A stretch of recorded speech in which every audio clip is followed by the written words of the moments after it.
the verbiage. What was the verbiage? Also, the mayor, he just let it out, let the cat out the bag. He said something when he did his press conference, and she was, I'm not going to say the word great, I'm going to say great. I'm like, nobody said that this child was great. Why are you releasing information out like that? You know, Mayor with my word. Is he related to Kathy Whitmire? I don't know if he was her, is he her brother-in-law or what? But yeah, so he just let the cat out the bag because no one, the police, the DA, not the DA, the forensics, the DNA did not come back at that time letting us know exactly what happened if she was molested. I see everybody is just assuming because they said her pants was taken off or whatever, they just assuming that, oh yeah. I saw a YouTuber, I'm not gonna name him. Maybe he took it down because I didn't see it anymore, and he went out. And I'm not gonna use the word, but he used the word from like the Sodom and Gomorrah, and had it on his title that this is what happened to little Jocelyn. And I heard it, and I clicked on because I was curious. I was like, what is he talking about? Did he find out something? Did they release something? And I'm looking. I didn't see nothing in the news. And he never said the word. He just put it in his title. He never, said the actual word. And I'm thinking, well, why would you put it in your title if there's nothing on the news about it? And I don't use a teleprompter, but I do make my little notes. Okay, so something that got me was the verbiage. When I say verbiage, I meant I read a lot of the news, the posters, the comments, Instagram, Twitter, and when it's a crime involving black people, chocolate, yeah, I'm going there. Chocolate. And as I say, for that area is really, I would say half and half, black and Hispanic, but it's lean more black, or it used to be, at least 2018. When did we leave from that area? 2018, 2019. So when I saw the mom said, oh, somewhere, I don't remember what interview that she said, oh, my apartment is predominantly Latino or Hispanic. And I was like, what, Canfield Lake? That was a black apartment complex. That was predominantly black, in the little Valero gas station right across the street. The guys be there from dusk till dawn, or dawn till dusk, hanging out. Some of them even bring their little lawn chairs. They sitting up, sitting out. Thought, well, maybe that's why I don't see the verbiage, because normally the verbiage is the usual suspects. If Obama had a son, Mama said he didn't do nothing. They're trying to make the fun of the Mike Brown, the young man that was killed, or the leader a couple of years ago in St. Louis. So the verbiage was completely different. I didn't see any of the little going back and forth, the little name calling and whatnot, people do. So then I saw something on, one of my friends sent me something from Grizzlies News, or Grizzly Hood, or Hood Grizzly. I know y'all know what I'm talking about. And they were showing some people, some black people, I don't know if it was just black women, and they were somewhere on the south side with a little cup, begging money, asking for donation for Jocelyn. So people started calling them cockroaches, the usual suspect, blah, blah, blah, blah, blah, blah. And I'm thinking, okay, so they wrong, but then you don't really know if they are or if they're not going to give this money to Miss Alexis. But you quick to call them cockroaches. Y'all got a lot of names for them, but I didn't see the same type of names and verbiage used for monsters who violated a child that's 12 years old, kept a child hostage for 2 hours and did whatever they wanted to do And when they were through doing whatever they were big enough and grown enough or perverted and psychopath to do, they just, threw her, tossed her away like a rag dog or a old newspaper or something. But they didn't have that type of smoking energy for them, but they sure had it for the chocolate people because they saw them with their little thing getting money. In fact, I saw two other accounts on GoFundMe trying to hustle money, and it was not the mother's original GoFundMe. And I also want to do a thank you, a big thank you, because I don't know what the people going to do in Texas when Mattress Mac or whenever he passed. Hopefully, the man upstairs, God give him to live to be in his 90s, because every time something happened, that man is always stepping up, always doing, and trying to help and give. So I wanted to just get that out. You don't know that's. I believe that's going to stay within me as much as when I got the news from the World Trade Center. I remember exactly to the date what I was doing when I got the news about when I watched the second plane hit the towers. I'm not going to forget that as much as I'm not going to forget that day of being woken up to the news of, my granddaughter. Yeah. So it's been a little over a week since you guys, we all found out about Jocelyn's death and murder. How's it been like for the family? Oh man, it's rough. My daughter, we kept hoping and praying that Jocelyn was just missing. And I kept telling Lexi, I said, watch, baby girl. I said, that little girl's going to walk in through the door and be like, I'm sorry, and with her little shy self, but as the days went on, we got the news and we were waiting for the dental records to be confirmed. So it's just hard, it's rough.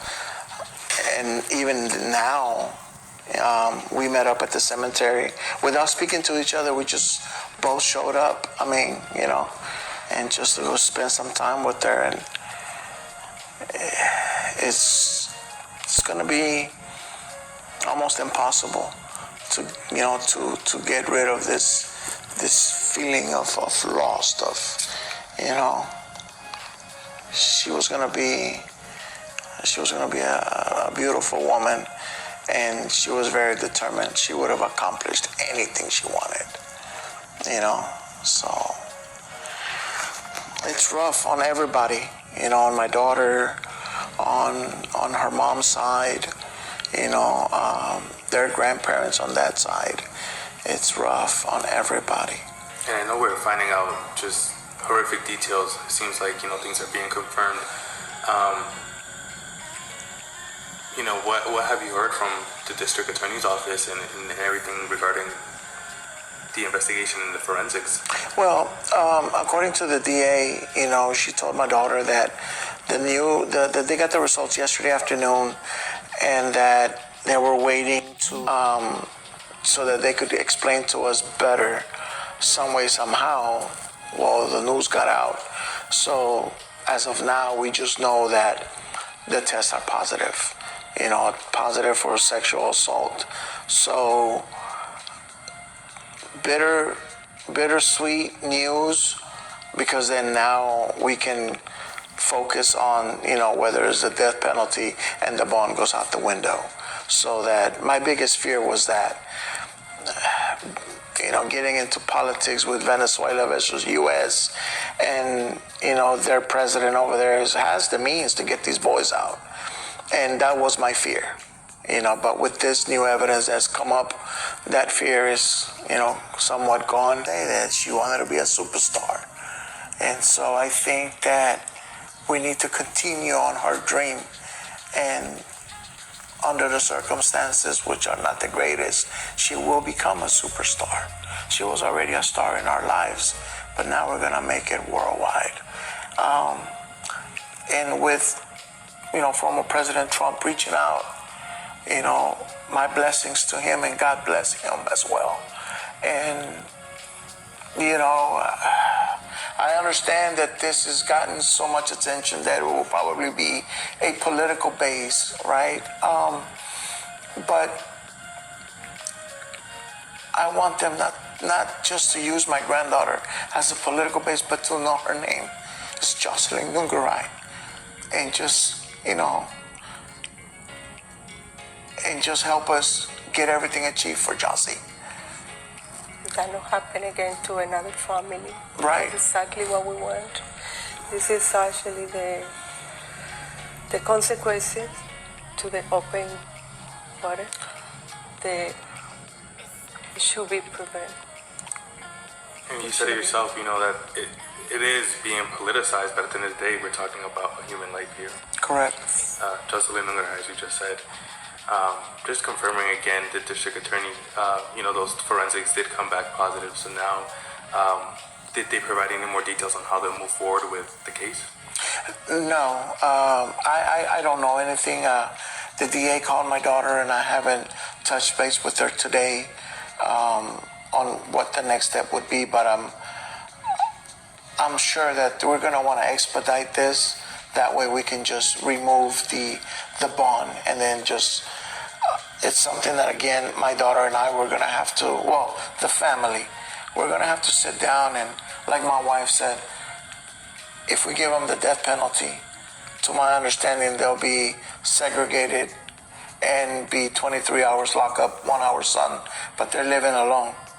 I'd rather for them to remember this in general population, life without parole. That way they can remember every night when they go to bed the horrific deal that they did to our family. So. That's all the questions. I don't know if you guys want to add anything else. Just appreciate all the media, all of y'all. You've been so helpful. The mayor, oh my God, God bless him. He was, in this case, day and night, or the police officer, first responder. Being all of it, the community helps so much. We really, really thankful. Alexis, she's very thankful for that. She's a single mom, try to do the best for her children. And breaking her heart like that is something that we're going to have to help her to heal a little. Not forget, but heal, She's very thankful for all of you. And I think the mayor said it best at the funeral, that the city of Houston's not behind her, and that the city of Houston is her family. So yes. I just want to thank you guys for being so open. Could this have happened in the daytime? Yes, it could have happened in the daytime. We've got people that be going to Walmart, going to Walgreens, going to Chick-fil-A in the daytime and get carjacked, get kidnapped. Someone follow them from one store to the next. Women walking from the bus stop, girls walking from school, and we see it all the time. Something I remember a co-worker told me a couple months ago, and I never really said anything to her. I wanted to say something. She's a Latina lady, older lady, not old. She was like late 40s, maybe early 50s. And I remember she was telling me and my team lead, who is, I think the team lead is Puerto Rican and black. Her mom's black, daddy was Puerto Rican. So the lady tells her, I don't know what brought that up. I think we were talking about a crime story. And I know y'all thinking, well, what did that have to do with this?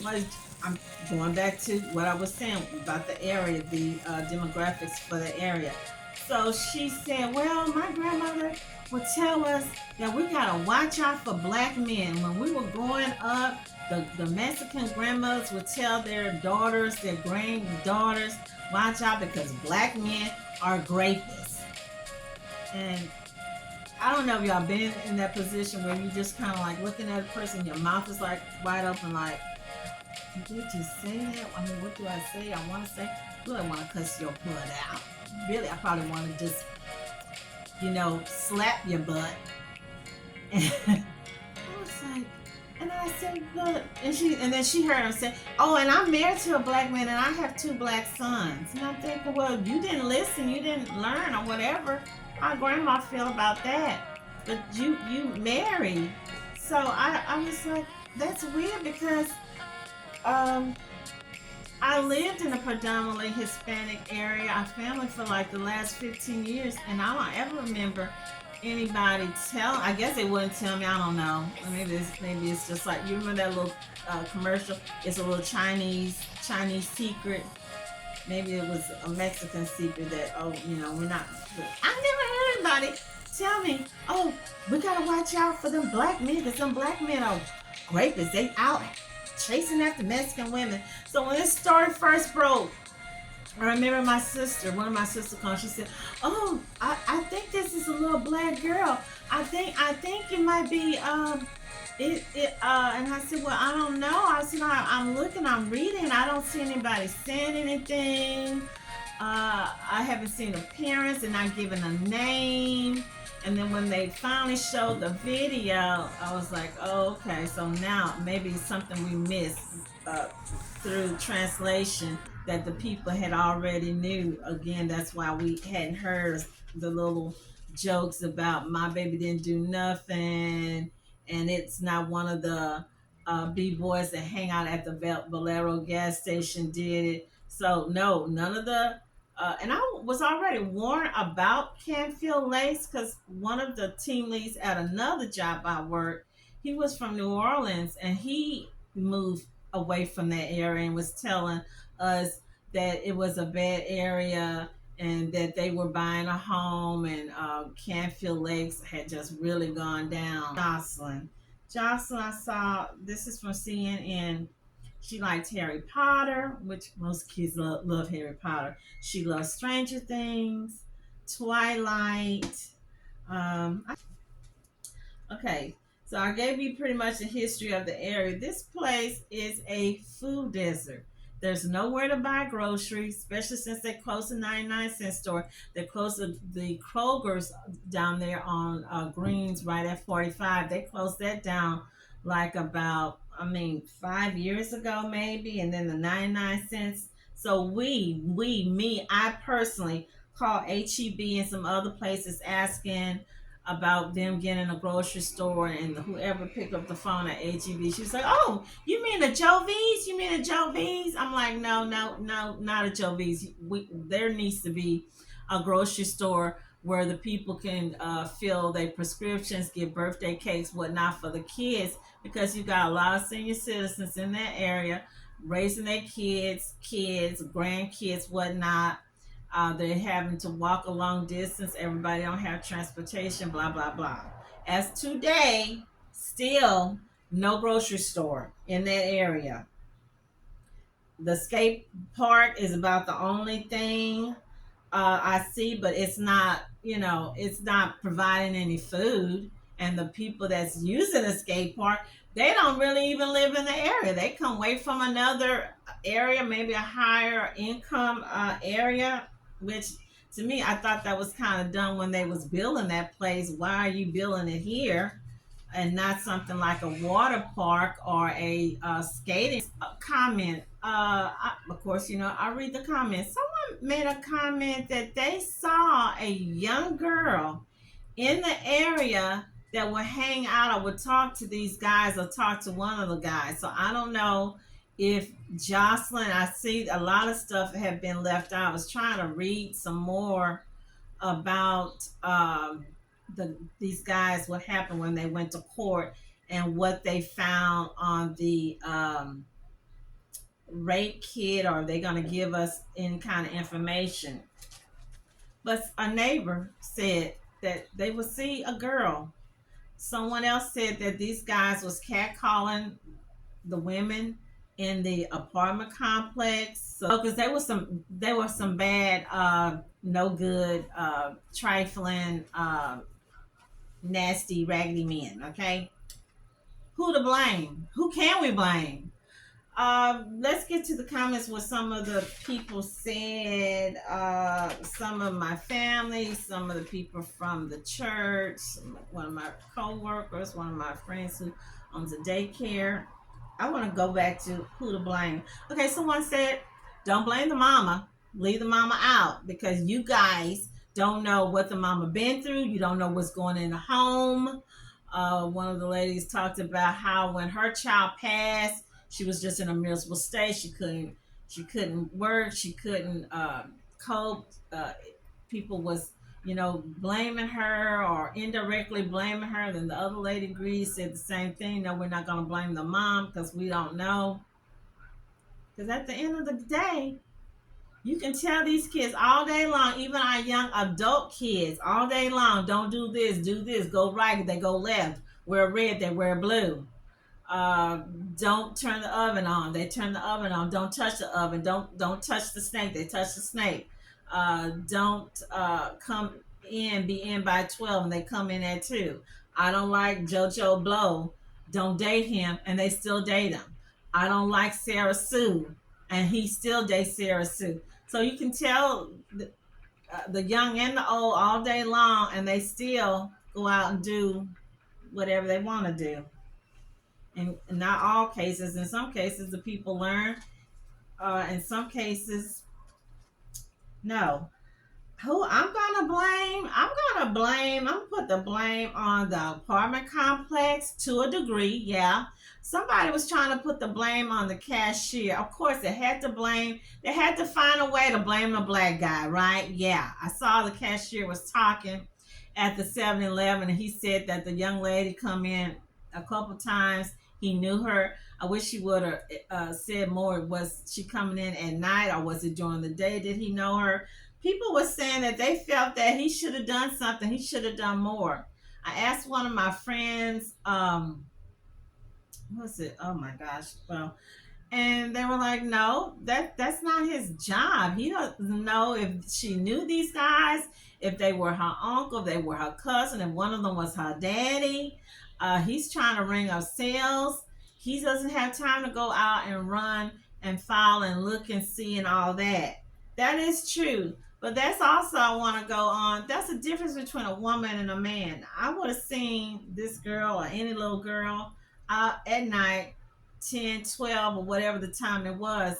Me being the nosy person I am, being a nurturing person I am, being a protective person that I am, I would have stopped, went out there, ran, made up some excuse to get her into the store to talk to this little girl or to say, "Hey, little young'un, you need to hold up. Don't go right out. Let these people leave. Get on the phone. Call your mom to come and get you or something. I don't like the way this look. I don't like the way these people smell." That is the difference between what, to me, from as a woman, we will do. We will go out of our way compared to the man. No, don't blame the dude, but yeah, that's not necessarily his job. It would have been good if he would have uh, got himself involved or entwined in that and had asked this young lady to come back into the store, made up some excuse.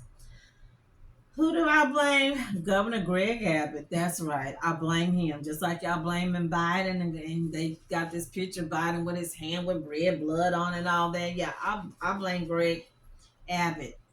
I blame the government, ICE, Homeland Security. I blame the two countries, Venezuela and Mexico. Someone showed, and I don't know if it's true. If y'all know, please leave it in the comments.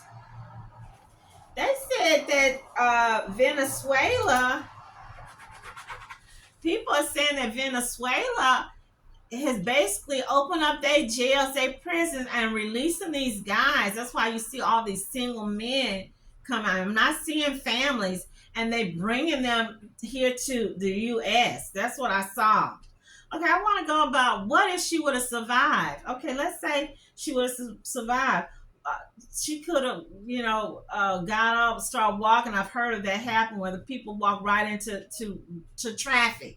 Uh, she have lived a normal life, but after that type of trauma, um, and I also would like to know how long did she stay in the water? Could she have possibly? Sometimes people could be in a water or in a pool and still not succumb. I mean, if she could have been taken out and resuscitated, that's a possibility. That's something I was wondering.